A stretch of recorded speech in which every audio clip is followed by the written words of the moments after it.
ভাই আপনারা পারেনও, অনেক সময় অনেক কিছু কাকতালীয় ভাবে মিলে যায় এবং সেটা আপনারা যেভাবে মেলান সেটা মাঝে মাঝে মানে সার্কাজমও বলি না, বাট আপনাদের ইন্টেলেকচুয়াল লেভেলের প্রশংসা আসলে করতে হয়। একটা প্রশ্ন দেখেন আপনি, মানে এটা কোনো খোঁচানোর জন্য না, কোনো কিছুর জন্য না। সাখাওয়াত লিমন, তার প্রশ্ন, 7 মাসের 7 তারিখ সকাল 7টায় ব্রাজিলের 7 নম্বর জার্সি ফুটবলার খেলবেন না, কারণ তিনি লাস্ট ম্যাচের 7 মিনিটে ইয়েলো কার্ড দেখেছেন। দুর্দান্ত দুর্দান্ত, মানে এটা আপনি যে মিলিয়েছেন এটার জন্য আপনাকে প্রশংসা। হ্যাঁ ভাই, কিছু করার নাই। এটা মনে হয় অনেকেই মেলানোর চেষ্টা করছেন, মানে উনি ইয়েলো কার্ডটা এনেছেন। এর আগে আমি ধরেন হচ্ছে আপনার দেখেছি যে ওই ডেটটা 7 জুলাই ব্রাজিল মুখোমুখি হতে যাচ্ছে, এটা না বুঝছেন, মানে আমার মনে হয় যে ব্রাজিল ফ্যানরাও এখন এটা নিয়ে আর মানে এটাতে তারাও একটা ফানি পর্যায়ে নিয়ে গেছে, ফানি পর্যায়ে নিয়ে গেছে, যে এটা ফাইজলামো।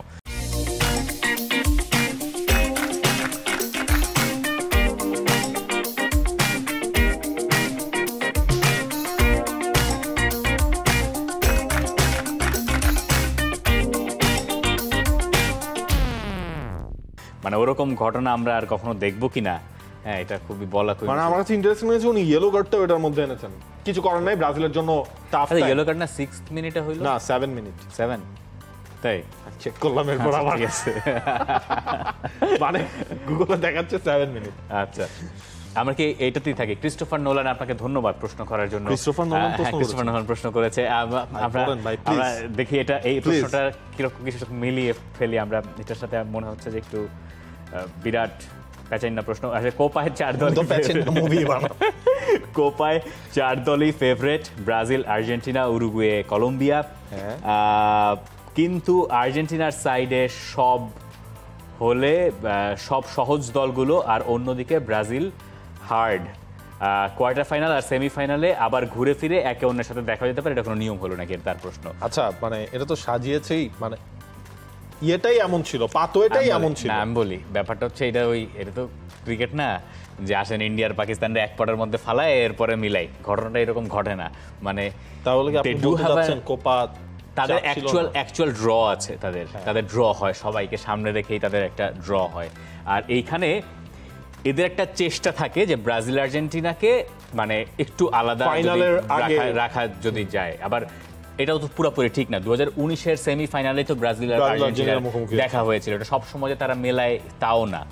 আর এইখানে দেখেন, আপনি বলছেন যে আবার কোয়ার্টার ফাইনাল সেমিফাইনাল দেখা হয়ে গেল, এটা তো ইউরোতেও হইতে পারতো। যদি তুরস্ক না জিতে অস্ট্রিয়া জিততো, তাহলে তো অস্ট্রিয়া নেদারল্যান্ডস আবার খেলতো, একে অন্যের সাথে খেলতো না। তো এই ধরনের টুর্নামেন্টের ফরম্যাটটাই এরকম যে একই টিমের সাথে যার সাথে গ্রুপ স্টেজে খেলছেন আপনার তার সঙ্গে দেখা হইতে পারে। মানে এত বেশি সমালোচনা মুখর না হইলেও আমরা মাঝে মধ্যে পারি। এবার আর্জেন্টিনার হয়তো ব্ল্যাকটা একটু বেটার। গতবার আর্জেন্টিনা যখন পরের রাউন্ডে গেছে তখন আর্জেন্টিনাকে খেলতে পারছে না, কোয়ার্টার ফাইনালে ইকুয়েডর, সেমিফাইনালে কলম্বিয়া, এরপরে আবার কার সাথে খেললো, এই ফাইনাল। ঠিক আছে, মানে এবার তো পাতোটি আসলে এরকমই এটা হয়েছে যে এ আর বি এর মধ্যেই থেকেই আপনার হচ্ছে এ বি এই দুটো থেকেই একটা দল ফাইনালে যাবে, সি ডি থেকে আরেকটা যাবে। 2015-তে আর্জেন্টিনা নকআউট পর্বে উরুগুয়ের সঙ্গে খেলেছে না, সেই সময় লুইস সুয়ারেজ আর কাভানি প্রাইম ফর্মে। তো এইটা হয়, আপনি এইটা আসলে যে খুব একেবারে রাজনৈতিক ষড়যন্ত্র করেই মেলানো হয়েছে এমনটা ভাবার এখনো পর্যন্ত যথেষ্ট কারণ আমার কাছে নাই। অবশ্য আপনার মানে এটা নিয়ে তর্ক বিতর্ক হইতেই পারে, নো প্রবলেম। এই ভাইয়ের প্রশ্নটা কিন্তু ভালো ছিল। ক্রিস্টোফার নোলান না উনি, ওনার প্রশ্ন ভালো হবে না তো প্রশ্ন ভালো হবে কার আপনার? অদ্ভুত। এখনো দেখি নেক্সট কি প্রশ্ন রয়েছে। সুজন ত্রিপুরা, যেহেতু আমরা কোপায় আছি, কোপাইতে থাকি। সুজন ত্রিপুরার প্রশ্ন, কোপায় বেস্ট প্লেয়ার অ্যাওয়ার্ড জিতবে কে?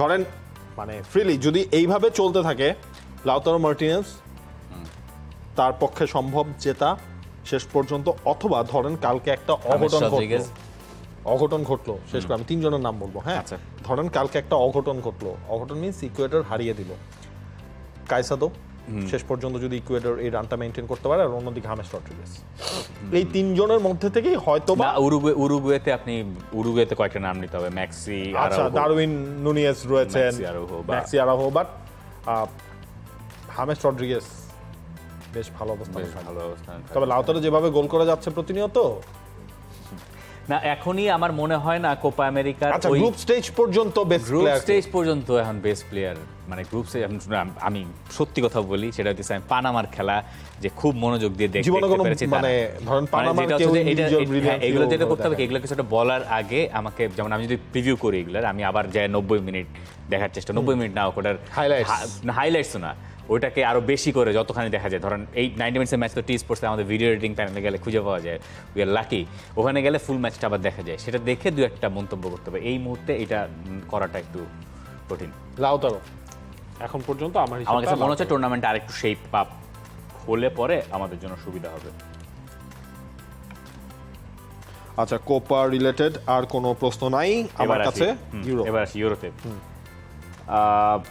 হৃদয় আহমেদের প্রশ্ন, মার্ট গুনেকের করা সেফটা কি এবারের ইউরোর সেরা ছিল? আমি একমত ইউরোর, কিন্তু এটার সাথে দুইটা বলতে পারেন, তুরস্কর ওইটা নাকি ডিয়েগো কস্তারটা? তুরস্কেরটা।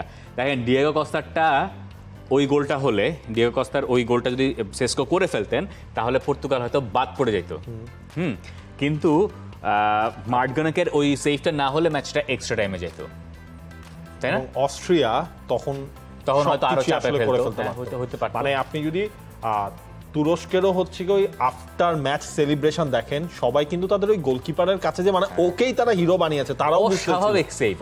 মানে আমি বলি ডিয়েগো কস্তা যে সেভটা, এরকম সেভ আমরা দেখি, হ্যাঁ মানে এটার ধরেন এক পায়ে সেভ করেছেন, মার্ট গুনেকের সাথে আমি মেলাচ্ছি, তুরস্কের গোলকিপারের সেভটা একটু 19-20 হলে ওটা চলে যাবে, তাই না? মনে করেন যদি কস্তারটা পায়ে লেগে আবার পেছনের দিকে যাইতো, তাহলে আবার দৌড়ায় গিয়ে হয়তো অনেকখানি স্পেস আছে, আবার গোল হইতো বা ঠেকানোর একটা সুযোগ থাকতো, বাইরেও যাইতে পারতো কিন্তু কস্তারটা। আর এইটা যেটা মার্ট গুনেকের যেটা, এইটা মানে এইটার কোনো এররের কোনো জায়গা নাই, এখানে আর কোনো পার্সেন্টেজের হিসাব নেই, আর কোনো পার্সেন্টেজ হইতে গেলেই এটা গোলে পরিণত হবে। এটা অস্বাভাবিক সেভ, অস্বাভাবিক। মানে আমি ওটাকেই এগিয়ে রাখবো, হ্যাঁ মার্ট গুনেকেরটাকে এগিয়ে রাখলাম সেভের বিচারে। আচ্ছা মোহাম্মদ আমির হোসেনের প্রশ্ন, রোমানিয়ার চিঠিতে আসলে কি লেখা ছিল? সেখানে প্রথমে হচ্ছে তাদের একটা বড় অভিজ্ঞতা হয়েছে, এবারে ইউরোর জন্য তারা ট্রাই করেছে, এরপর জার্মানিকে তারা থ্যাঙ্কস জানিয়েছে যে জার্মানিতে তারা যে ধরনের ফ্যাসিলিটিস পেয়েছে তাদের কখনো মনে হয়নি তারা ঘরের বাইরে ছিল, মানে সেকেন্ড হোম হিসেবেই তারা জার্মানিকে আসলে ধন্যবাদ দিয়েছে, এটাই মেইন সারমর্ম আর কি। খুব ভালো জেস্টার রোমানিয়ার কাছ থেকে। ইনফ্যাক্ট রোমানিয়া যখন 3-0 গোলে নেদারল্যান্ডসের কাছে হারলো রাউন্ড অফ 16 ম্যাচে, এরপরে আমরা দেখেছি রোমানিয়ার ফুটবলাররা তাদের দর্শকের সামনে দাঁড়িয়ে কাঁদছেন, দু একজনকে আমি কাঁদতেও দেখেছি। এই যে ব্যাপারগুলো, যে সবসময় তো আপনি যে পরের ম্যাচে যাবেন তা না, মানে পরের রাউন্ডে যাবেন তা না, জয় পরাজয় সবকিছু থাকবে, কিন্তু এই দলগুলো, জর্জিয়াকে আমরা দেখেছি যে টুর্নামেন্ট শেষে যখন তারা বিদায় নিচ্ছে, ভাইকিংস ক্ল্যাব দিয়ে দর্শকদের কাছ থেকে তারা ভালো মতো মাথা উঁচু করে বিদায় নিচ্ছে, এবং জর্জিয়ায় তারা নায়কের মতো ফিরেছে, তাদেরকে ছাদ খোলা বাসে সংবর্ধনা দেওয়া হয়েছে। সব দলের লক্ষ্য তো ভাই চ্যাম্পিয়ন হওয়া না, কারো কারো লক্ষ্য টুর্নামেন্টে ভালো খেলাও।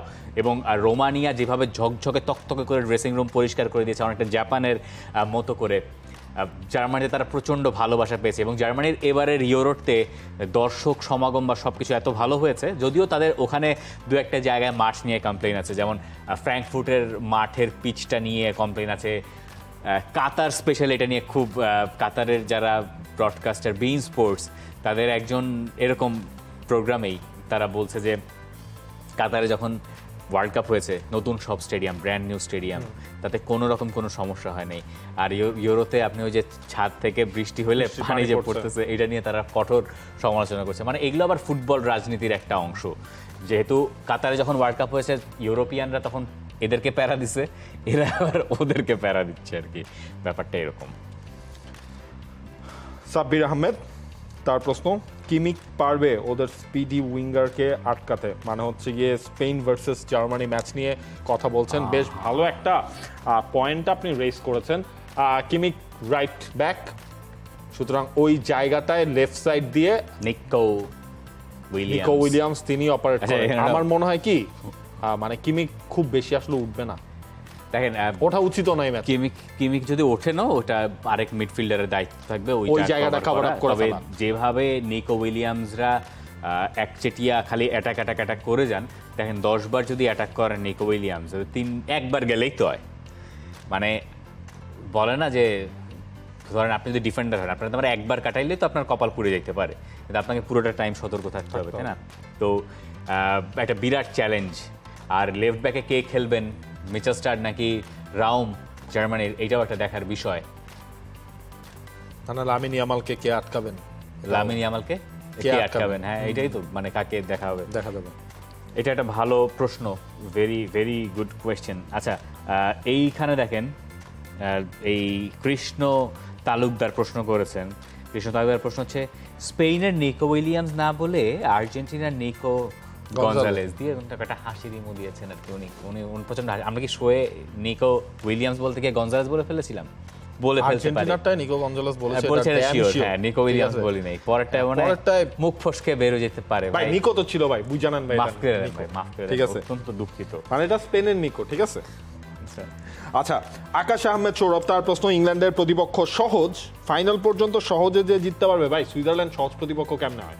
আলামিন হোসেনের প্রশ্ন একই রকম, ইউরোতে সবচেয়ে সহজ সমীকরণ ইংল্যান্ডের জন্য ফাইনালে যাওয়া, কিন্তু আপনারা ইংল্যান্ডকে ফেভারিট মানছেন না কেন? ইংল্যান্ডকে ফেভারিট মানবো কেন? কথায় যুক্তি আছে, ওই ব্র্যাকেট তো একদম সোজা সোজা, ঠিক আছে, বাট সুইজারল্যান্ড সোজা না, আবার অত সোজা আপনি হিসাব করেন যে সুইজারল্যান্ডকে আপনি হচ্ছে গিয়ে মানে কি একদম বলে কই আপনি হারতে পারবেন? সুইজারল্যান্ডের এই টুর্নামেন্টে যা খেলেছে, ইংল্যান্ড কি এত ভালো খেলেছে? না, খেলা নাই। তবে আমার যেটা মানে ধারণা, ওই দিন ওই ম্যাচের পরেই যখন হচ্ছে বেলিংহাম ওই গোলটা করলেন, তখনই মানে বুঝে গেছি এই ম্যাচটা ইংল্যান্ড জিততে যাচ্ছে। এবং তখন আমার একটা ইন্ডিভিজুয়াল কোয়ালিটিতে বেটার আপনার হচ্ছে ইংল্যান্ডের না ওই মোমেন্টামটা তারা পেয়ে গেছে। হ্যাঁ, এটা হইতে পারে, এটা হইতে পারে যে স্লোভাকিয়ার সঙ্গে তারা ওই মোমেন্টামটা পেয়েছে, এখন তারা টুর্নামেন্টে ভালো করার চেষ্টা করবে। আর সুইজারল্যান্ডের একটা বদঅভ্যাস আছে, যে সময় আপনি সুইজারল্যান্ডের উপর ভরসা রাখবেন তখনই গনকেস, এটা গেড়ায় ফেলে আর কি, তখনই গনকেস। তো এইটা যদি না হয়, কিন্তু সুইজারল্যান্ডের এখনই আসলে এইভাবে ভাবা দরকার যে আমরা কোয়ার্টার ফাইনাল পর্যন্ত গেছি, গতবার আমরা ইউরোতে এই কাজ করেছি, আমরা বিশ্বকাপে নিয়মিত নকআউট পর্বে যাই, তো এরপরে সময় মতো যাই আমরা পারি না কেন? হ্যাঁ, এইটা থেকে তাদের যদি ফিরে আসার, আপনি আরো একটা জিনিস চিন্তা করেন, এই সুইজারল্যান্ডেরও যদি আপনি ধরেন নেক্সট ইউরোতে বা নেক্সট কোনো মেজর টুর্নামেন্টে আপনি হচ্ছে অনেককেই পাওয়া যাবে না, ঠিক আছে হয়তো। সো এবার না হলে কবে, মানে একটা কথা আছে না, আর একটু যাক। আর কোন টিভিসির থাক, অন্য ব্র্যান্ডের কমার্শিয়ালের প্রচার করে আপনার লাভ কি? স্পন্সর দেয় না, দরকার স্পন্সর এমনিতেই আছে। হ্যাঁ, স্পন্সর এমনিতেই আছে। ধন্যবাদ। আর সুইজারল্যান্ড তো বলেই দিয়েছে ইতালিকে হারাতে পারলে কেন ইংল্যান্ডকে হারাতে পারবো না? লেটস সি, ইতালিকে হারাতে পারলে ইংল্যান্ডকে কেন হারাতে পারবো না? কাজের কথা বলেছে একটা, ঠিক আছে। আপনি বইপত্র গুছাচ্ছেন কেন? আছে নাকি? হ্যাঁ, আমার তো কিছু নাই ভাই। আচ্ছা, আজকে ইউটিউবে লাইভটা দেরি করে শুরু করেছে, তো ইউটিউবের এটা বলেছি, আর একটা প্রশ্ন বাকি রয়েছে। মোহাম্মদ সুমন আহমেদ তার প্রশ্ন, সবাই বলছে ফ্রান্স ওপেন প্লে থেকে কোনো গোল হজম করেনি, ফাইন করে না, কিন্তু এইটাও তো আপনার হচ্ছে একটা বাস্তব জিনিসে উনি ট্রু ফ্যাক্ট একটা তুলে দিয়েছেন যে ফ্রান্স ওপেন প্লে থেকে কোনো গোলও হজম করেনি। দুইবারে একই কথা বলেন আপনি, পরে যাই শুনেন তো কি কইছেন, কোনো গোল করে নাই আর হজম করে নাই, হজম করে নাই। হ্যাঁ, মানে এখানে ফ্রান্সের মানে ওই সলিড ফ্রান্সের সবচেয়ে বড় শক্তি তো ফ্রান্সের ডিফেন্স। এক্স্যাক্টলি, ফ্রান্স তো ডিফেন্সিভলি প্রচন্ড সলিড, কিন্তু যেটা অবাক হয়েছে লোকে যে ফ্রান্স পোল্যান্ডের সঙ্গে লিড নিল, এরপরে পেনাল্টিটা বিলিয়ে দেওয়া, এইটাই তো তাদের একমাত্র খাওয়া গোল। তো এই কারণেই লোকে অবাক হয়েছে যে ফ্রান্স মানে মনে করেছে যে লোকে যে ফ্রান্সের তাহলে যথেষ্ট ওই ব্যাপারটা কেন নাই। ফ্রান্স কিন্তু টুর্নামেন্টে খুব ভালো খেলে তা না। ফ্রান্স আপনি মনে করেন তো ফ্রান্স কি মানে এই যে ওয়ার্ল্ড কাপে খুব ভালো খেলেছিল কতবার, তার আগে 18 ওয়ার্ল্ড কাপে খুব একেবারে আহামরি খেলা দিয়ে জিতে না। তাদের প্লেয়াররা এত ভালো, তারা বেসিক যে কাজগুলো সেগুলোই করে, এবং পুরো দলটার কেমিস্ট্রি খুবই ভালো, যেটা দিদির দেশও তৈরি করেন। এই কারণে এই দলটা বারবার করে ভালো করে এই ধরনের টুর্নামেন্টে। দেখা যাক সেই সলিড ডিফেন্স যদি ধরে রাখতে পারে। এবং ম্যাচ তো হচ্ছে পর্তুগালের সাথে, রোনালদো ফাঁক ফোকর পাইলেই, রোনালদোর কঠিন চ্যালেঞ্জ, উইলিয়াম সালিবা এবং উপমেকানো, এত কঠিন ডিফেন্ডারদের সাথে এখনো রোনালদো এই টুর্নামেন্টে, কারণ হচ্ছে গিয়ে দেখেন রোনালদো তো হচ্ছে ওই যে মানে খুব বেশি নিচে নেমে আসেও না, রোনালদো তো খুব বেশি ধরেন এইবার একটু বোধহয় একটু চেঞ্জ হয়েছে, ইউরোতে আরেকবার তো টিম প্লে করার চেষ্টা করেছেন তিনি। তবে ওই জায়গায় সালিবা আর উপমেকানো তারা তো আসলে দাঁড়িয়েই থাকবে, ওই কাজেই থাকবে হচ্ছে রোনালদোকে। খুবই টাফ। আমার কাছে তো মনে হয় যে ফ্রান্স মনে হয় উঠে যাবে। আমরা ওইটার প্রেডিকশন তো দেইনি। Portugal. France. Let's see. Hi France, hi guys, tata. ধন্যবাদ, অনেক অনেক অনেক ধন্যবাদ প্রশ্ন। For more updates, subscribe to our YouTube channel and click on the bell icon. Follow us on Facebook and Instagram.